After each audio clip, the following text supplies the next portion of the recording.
Bonjour, c'est Cyril, le praticien du bilinguisme.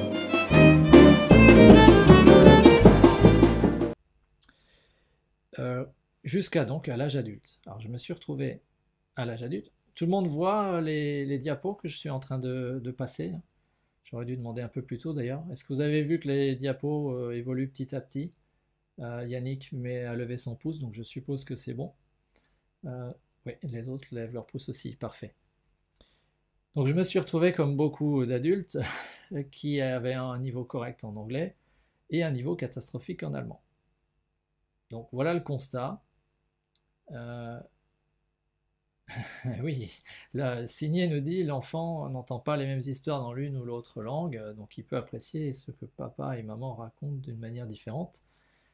Oui, il a deux codes, il a deux accès au monde, il a quelque part une double appréhension du monde, et il peut jouer des différences, c'est clair.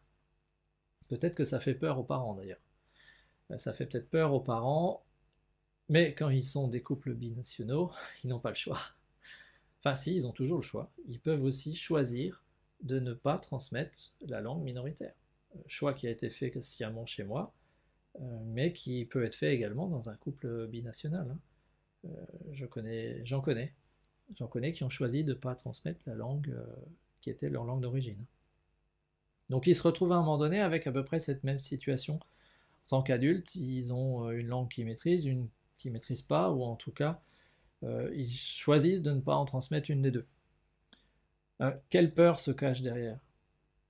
Dans mon cas, une peur qui était évidente, c'était que je n'avais absolument pas envie de retransmettre cet échec. Parce que pour moi, l'échec de l'apprentissage de l'allemand est un échec qui a vraiment pesé sur ma carrière professionnelle. Et le devenir de quelqu'un qui vit en Alsace, à 30 km de la frontière, n'est pas du tout la même chose quand on parle très bien allemand que lorsqu'on ne le parle pas. Donc Yannick nous dit que son père est italien, sa mère portugaise, et aucune des deux langues n'a été transmise. Bon, vous voyez, en France, c'est particulièrement difficile, puisque l'État français a une politique qui est très très uniformisante. Et il est très fort pour éradiquer les langues des migrants, alors qu'on a une richesse phénoménale. On a quelques études qui évaluent à un quart de la population mondiale le nombre de gens qui sont bilingues ou trilingues. Je suis quasi certain qu'en France, on a largement les 25%, mais des monolingues comme moi ont bien du mal à communiquer des fois avec certains autres monolingues. Alors comment est-ce que je faisais pour communiquer avec mes grands-parents alsaciens?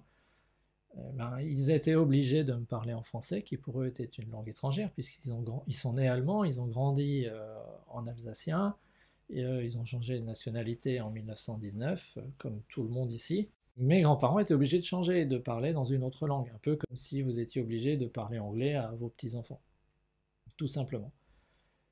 Ce qui explique que pour moi, je pense avoir une bonne oreille parce que j'ai souvent entendu l'alsacien, mais j'avais des routines internes qui me faisaient bon, ça sert à rien. On ne cherche pas à l'apprendre. Et je pense que j'ai pas eu assez d'input, je n'ai pas eu assez d'exposition pour arriver à vraiment pouvoir profiter de cette langue. Même si quand j'étais enfant, donc on regardait la télé en allemand et le journal était en allemand parce que c'est les grands-parents qui les avaient. Et bien évidemment, ici, ils avaient le journal allemand. C'était Cyril, le praticien du bilinguisme. La musique est de Boom Boom Beckett, Vélo de l'album Vélo, powered by Jamendo. Merci et à très bientôt.